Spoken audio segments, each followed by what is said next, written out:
اليوم سنعرض لكم الأجمل والأغلى من منازل لاعبي كرة القدم والأساطير الحالية مثل رونالدو وميسي ونيمار، وحتى المتقاعدين المعتزلين منهم مثل رونالدينيو. ولكن قبل أن نبدأ لا تنسى أن تكتب لنا في التعليقات رأيك في الفيديو. منزل بول بوجبا. النجم الفرنسي بول بوجبا لاعب مانشستر يونايتد الذي قدم الكثير من الإنجازات في كرة القدم رغم صغر سنه، وحصل مع منتخب بلاده فرنسا على كأس العالم، وأظهر مستوى جعل الجميع يصنفه ضمن صفوة لاعبي العالم. وبعد الاحتراف لفريق مانشستر الإنجليزي غادر بوجبا إلى إنجلترا، وبقي لفترة يعيش في أحد الفنادق، ولكنه مؤخرا بدأ يتحضر لمغادرة فندق ليروي الذي يقيم فيه منذ قدومه إلى إنجلترا. وانتشرت الكثير من التفاصيل عن المنزل الجميل الذي قام بوجبا بشرائه للانتقال للعيش فيه في إنجلترا، ويبلغ سعر المنزل 3,400,000 يورو، وهو يقع في منطقة شيشاير القريبة من مانشستر.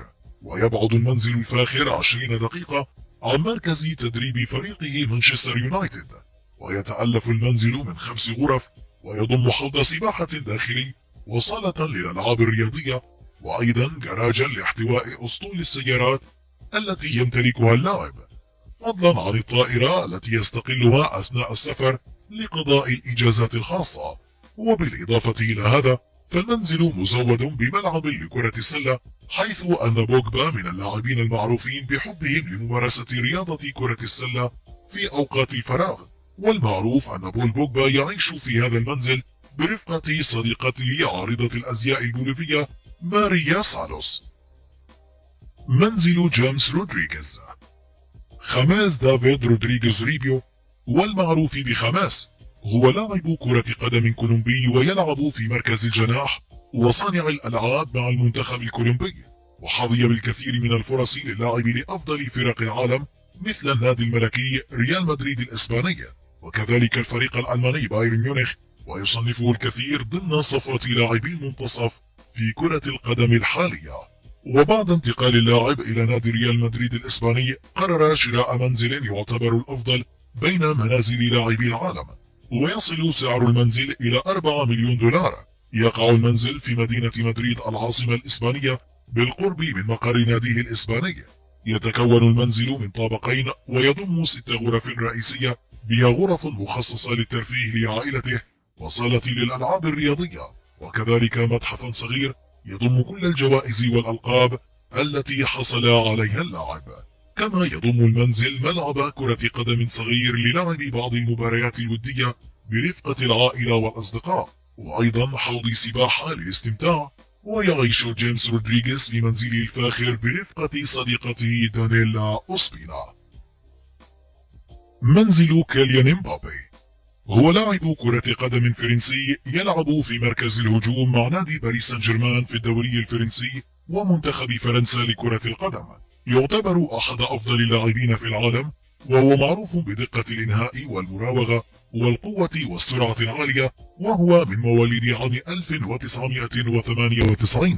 تقدر ثروته الإجمالية ب 82 مليون دولار، مع دخل سنوي ضخم يبلغ 23 مليون دولار، وتبلغ قيمة مجمل استثماراته الشخصية حوالي 44 مليون دولار متضمنة المنزل.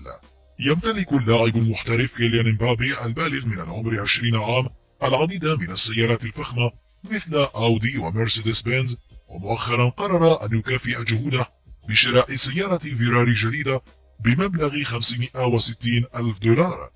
يعيش امبابي في منزل صغير مكون من طابقين على مساحة 100 متر، مكون من 5 غرف رئيسية بالإضافة إلى حوض سباحة صغير وجراج للسيارات. ومن المعروف أن امبابي يعيش وحيدا وليس لديه صديقات، ولكن ظهرت مؤخرا الكثير من الشائعات عن علاقته بكاميل كورتيب ابنة ستيفاني أميرة موناكو، ومن الممكن أن يكون قد شوهد في الأماكن العامة، وبالرغم من ذلك لم يكشف عن أي شيء متعلق بعلاقتهما العاطفية. منزل نيمار. ولد نيمار في ساو باولو البرازيل في فبراير 1992. لفت نيمار الأنظار إليه من خلال قدراته المذهلة التي يمتلكها في لعبة كرة القدم، والتي ظهرت في سن مبكرة. بدأ مسيرته كنجم فريق سانتوس البرازيلي لليافعين، حيث حصد 4 ألقاب متتالية كأفضل لاعب في العالم، ليصبح من أشهر الشخصيات البرازيلية.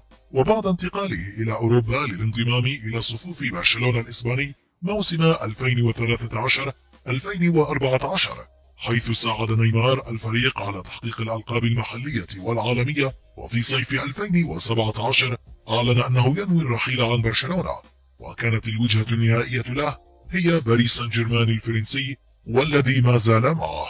يعيش نيمار في قصر عظيم بإحدى ضواحي العاصمة الفرنسية، مشيرا إلى أنه يعامل مثل الملوك والرؤساء، حيث تم بناء القصر في عام 1950 وعلى بعد 9 كيلومتر من مقر تدريبات سان جيرمان، و14 كيلومتر عن ملعب النادي حديقة الأمراء. ويدفع نيمار مبلغ 14,000 يورو كإيجار شهري له.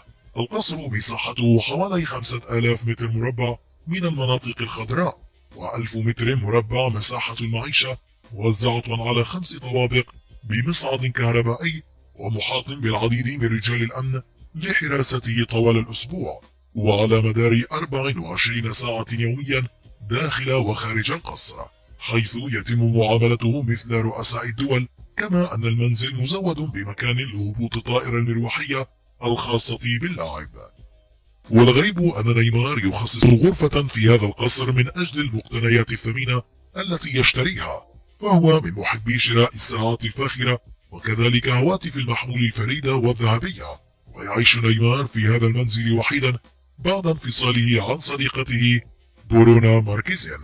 يعيش نيمار حياة مثيرة للجدل بالنسبة للكثيرين بسبب حبه لبعض الفنون الغريبة، وكذلك الظهور بملابس يراها البعض غير مناسبة، وكذلك الوشوم الغريبة التي يقوم برسمها على جسمه. وبالإضافة إلى ذلك حبه الكبير للسيارات والدراجات النارية، فلديه أسطول كبير من السيارات الباهظة الثمن. منزل رونالدينيو. ولد رونالدينيو في 21 من مارس عام 1980 في بورتو أليغري في البرازيل، وهو ينحدر من عائلة من لاعبي كرة القدم. وصلت ذروة إنجازاتها بإنجاب النجم رونالدينيو، وعلى إثر إنجازاته الكبيرة في شبابه أصبح رونالدينيو عضوا أساسيا في المنتخب البرازيلي الذي نال كأس العالم عام 2002. وقد لعب النجم في نواد عدة في البرازيل وفرنسا وإسبانيا وإيطاليا، كما نال جائزة أفضل لاعب في العالم التابعة للفيفا مرتين، كما أشاد به الكثيرين من أساطير كرة القدم مثل مارادونا ورونالدو البرازيلي وبيلي. تقدر ثروة رونالدينيو بمبلغ يتراوح بين 80 مليون إلى 100 مليون جنيه استرليني، كما أنه يمتلك عقارات في البرازيل واليونان وبرشلونة وبحيرتي كومو وفلوريدا. كما يمتلك اللاعب سيارات فاخرة، منها سيارة لامبورغيني افنتادور، وسيارة أخرى بورش كاريرا اس، وثالثة فيراري 458 اس، كذلك سيارة أودي R8 وأودي كيو 7 وبوغاتي فيرون، وأخيرا سيارة فضية اللون من نوع مرسيدس بنز آي كلاس. يعيش الأسطورة رونالدينيو في منزل تبلغ قيمته 12 مليون دولار، وتبلغ مساحته 300 متر، ومكون من 7 غرف رئيسية من طابق واحد. يضم المنزل حوض سباحة كبير، وقد خصص اللاعب غرفة كبيرة كمتحف للجوائز والميداليات والألقاب التي حصل عليها خلال مسيرته الكروية. وأيضا يخصص بالمنزل كراجا كبيرا ليحوي أسطول سياراته الفاخرة. ومن أكثر الأمور الغريبة أن رونالدينيو يعيش بالمنزل برفقة خطيبته الأولى بريسيلا كوليهو، والثانية بياتريس سوزا، وكان يريد أن يتحايل على القانون البرازيلي الذي يمنع تعدد الزوجات، وتصل فيه العقوبة إلى السجن لمدة 6 أعوام عن طريق الامتناع عن توثيق عقود الزواج. منزل ليونيل ميسي. ولد ليونيل ميسي في 24 يونيو لعام 1987 في مدينة روزاريو الأرجنتين. انتقل لاعب كرة القدم ميسي إلى إسبانيا في سن 13 عاما بعد أن وافق نادي برشلونة على دفع نفقات علاجه حيث كان يعاني من خلل هرموني. أصبح ميسي نجما في بلده الجديد حيث قاد ناديه إلى البطولة، وفي عام 2012 حقق ميسي رقما قياسيا في تسجيل معظم أهداف السنة التقويمية. وفي عام 2016 أطلق عليه اسم الحائز على الكرة الذهبية في أوروبا للمرة الخامسة. لا شك أن ليونيل ميسي أحد أفضل لاعبي كرة القدم على مر التاريخ، بل يراه البعض أفضل من لمس الساحرة المستديرة، وامتد اهتمام المشجعين به إلى أبعد من المستطيل الأخضر. وكونه واحدا من أنجح لاعبي كرة القدم في العالم، أطلق عليه لقب الماعز GOAT، والذي يعني أفضل لاعب في جميع الأوقات. وهو واحد من أعلى لاعبي كرة القدم أجرا في العالم. يحصل ميسي حاليا على ما يقارب 300 ألف دولار يوميا، ودخل سنوي يبلغ حوالي 78 مليون دولار.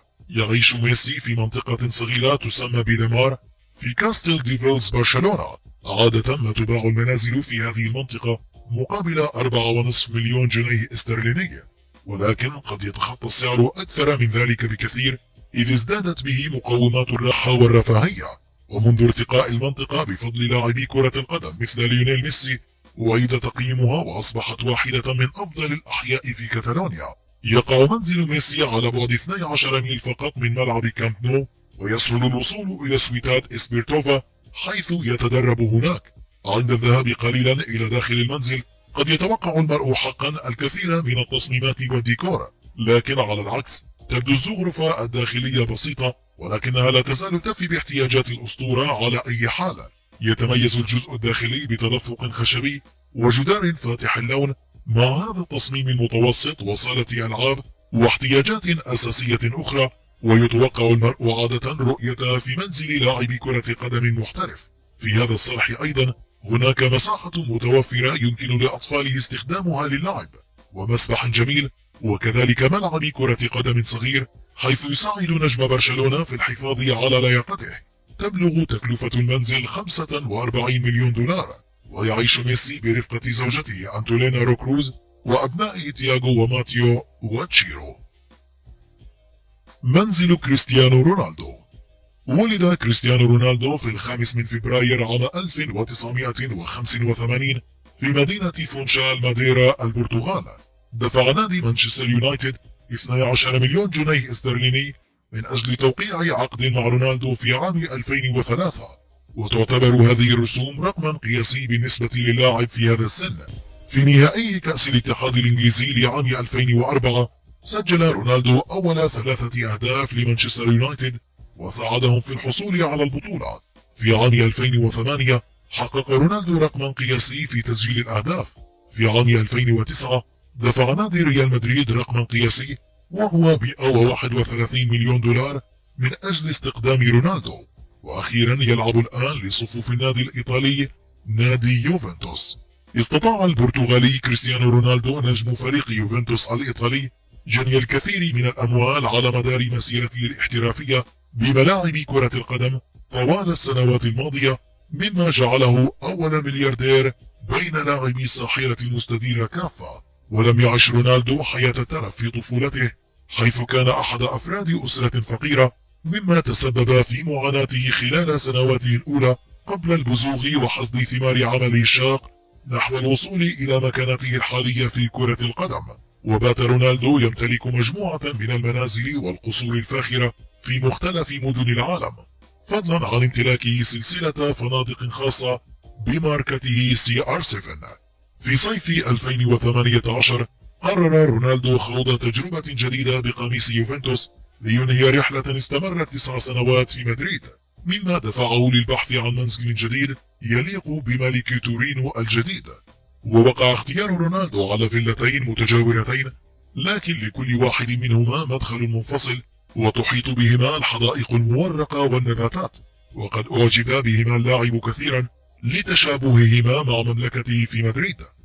وهناك صالة ألعاب رياضية أيضا داخل القصر الفخم بتورينو يستخدمها رونالدو برفقة صديقته جورجينيا رودريغيز بجانب حمام سباحة. ومن المعروف أن رونالدو يعيش في هذا المنزل برفقة صديقته الحالية جورجينيا وأبنائه الأربعة، وهم كريستيانو جونيور من أم غير معروفة والتوأم تياغو وإيفا عن طريق أم حاضنة، والطفلة الأخيرة ألانا مارتينا وهي من حبيبته الحالية جورجينيا. وتبلغ تكلفة هذا المنزل 40 مليون دولار.